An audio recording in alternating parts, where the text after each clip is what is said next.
ಹಣ ಒಂದು ಶಕ್ತಿಯುತ ಶಸ್ತ್ರ ಕಣ್ರಿ. ಮನುಷ್ಯನ ಮನಸ್ಸಿನೊಳಗಿರೋ ರಹಸ್ಯ ಬಿಚ್ಚಿಡುವ ಬಾಗಿಲು ಈ ಹಣ.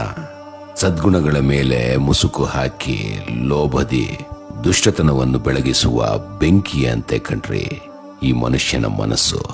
ಹಣದ ಹೊಳಪಿನಲ್ಲಿ ಕಣ್ಣು ಮುಚ್ಚಿ ಮನುಷ್ಯ ಸ್ವಾರ್ಥದ ದಾರಿಯಲ್ಲಿ ಸಾಗ್ತಾ ಹೋಗ್ತಾನೆ.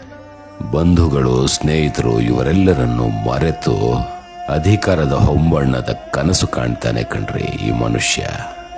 ದಾನ ದಯೆ ಮರೆಯಾಗಿ ಕ್ರೂರತೆ, ಲೋಭದ ಚಿತ್ರಣ ಪ್ರದರ್ಶಿಸ್ತಾನೆ. ಹಣದ ಗುಲಾಮನಾಗಿ ಬದುಕಿ ಮನುಷ್ಯನ ನಿಜವಾದ ಸ್ವರೂಪವನ್ನು ಕಳೆದುಕೊಳ್ಳುತ್ತಾನೆ. ಆದರೆ ಎಚ್ಚರಿಕೆ ಇರಲಿ, ಈ ಮುಖವಾಡ ಶಾಶ್ವತ ಅಲ್ಲ.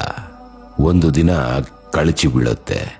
ಹಣದ ಬಲ ಕ್ಷಣಿಕ, ನೈಜತೆಯ ಬೆಳಕು ಖಂಡಿತ ಗೆಲ್ಲುತ್ತೆ. ಸತ್ಯ ಪ್ರೀತಿಯ ದಾರಿಯಲ್ಲಿ ನಡೆದ್ರೆ ಮನುಷ್ಯನ ಜೀವನ ಸುಂದರವಾಗಿರುತ್ತೆ. ಹಣದ ಮೋಹದಿಂದ ಮುಕ್ತನಾದರೆ ಮನುಷ್ಯನ ನಿಜವಾದ ಸ್ವರೂಪ ಪ್ರಕಾಶಿಸುವುದು ಖರೆ. ಹೌದು, ಹಣ ಅವಶ್ಯಕತೆ ಹೊರತು ಹಣ ಜೀವನ ಅಲ್ಲ. ಹಣದಿಂದ ಜೀವನ ಅಲ್ಲ. ಅರಿತು ಬಾಳೋಣ, ಒಳಿತು ಮಾಡೋಣ.